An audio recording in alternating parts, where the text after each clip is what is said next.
Okay, Bill again with Rescue Beats. We're going to talk about one of my least favorite subjects is having a child victim. So in this case, it's an infant. So typically around a year or less would be considered an infant.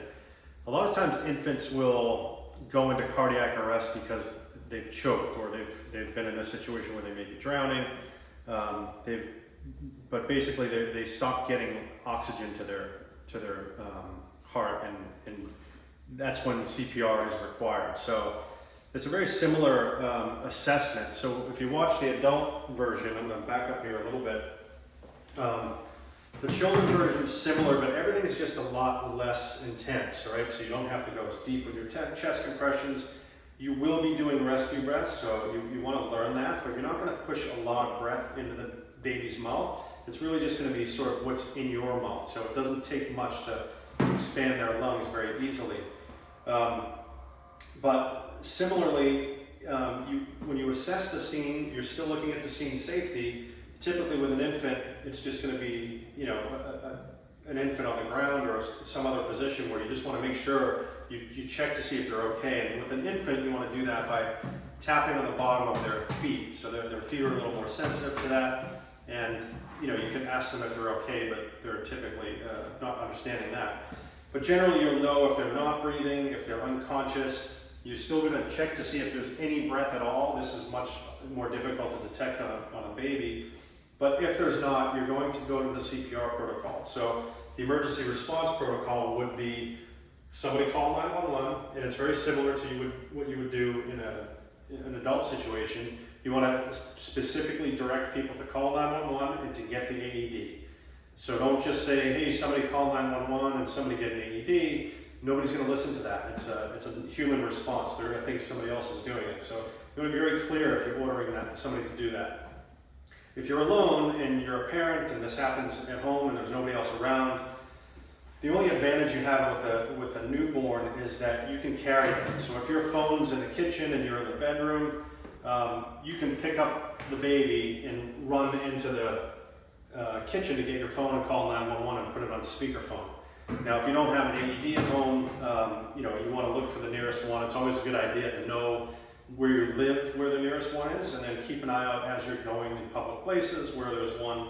But worst case scenario, if there isn't one nearby, CPR is still required, right? So chest compressions are still required, and they will keep the blood flowing and the oxygen flowing to the organs in the brain, which is the most important part. So if the child's unresponsive, you've checked to see if they're responding at all through taps and there's nothing, you're going to start CPR. Now the difference here is you're not going to do those deep chest compressions. There's a couple different ways you can do it. You can use 2 fingers and push straight down, same rhythm. Now the depth on an adult would be about 2 inches, on an infant it's like 1.5 inches. So it's a shorter compression, and their structure is a lot more soft and it has a lot more give to it. The other way to do this is if you're walking. Now you want to make sure that the baby's head's supported still. So if they're on the ground, you can do it like this with their head supported. If they're walking, you could do the 2 fingers while you're walking and make sure that they're still supported. If they do happen to be choking on something and that's what's caused this situation, then there's a protocol for that too. So there's an entire choking first aid class. This is not that class. However, if that situation presents itself, the really simple thing is you don't want to start reaching into the child's mouth to try to get something out. You want to lodge this, you want to basically do effectively what they used to call a Heimlich and do a back slap, okay? So you want to support the baby's head. Ideally, you're sitting down. And let me pull this chair over. So support the baby's head. Now baby's face down, but you're supporting the front of the head. And you're going to do up to 5 back slaps. Fairly firm, and you want to hear or see that object fall out. Now, when you roll the baby over, same thing, support the head, back up, and if CPR is still needed, again, 30 compressions, just like an adult, and then a small breath in. Every 30 seconds, 2 small breaths in, and again, very light. So if you have an infant or you're around an infant, we encourage you to take the infant CPR class offered by numerous places, so you'll have no problem finding that. There's also some information online if you wanted to do that. Now, once we started CPR and the AED arrives, we're going to go through the same process. Now, the difference is, and I'm not going to turn the machine on because I can't talk over it. It's very difficult to get the pads to attach to a small body without touching each other. So the protocol with an infant is to put one on the front and one on the back, just like that.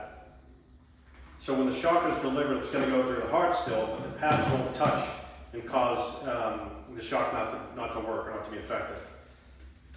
Now the other difference is you'll hit either the child button, which is this button right here, and the AED will prompt you right away. If it's a child, press the child button, if it's that type of AED.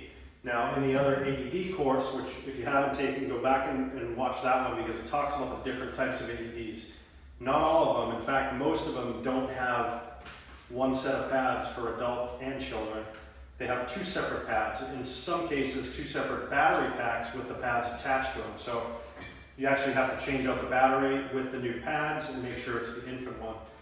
So that's pretty much it for the infant. Again, I encourage you to get the full training on that. We just wanted to give you a quick overview in case the situation presented itself, and hopefully it never does.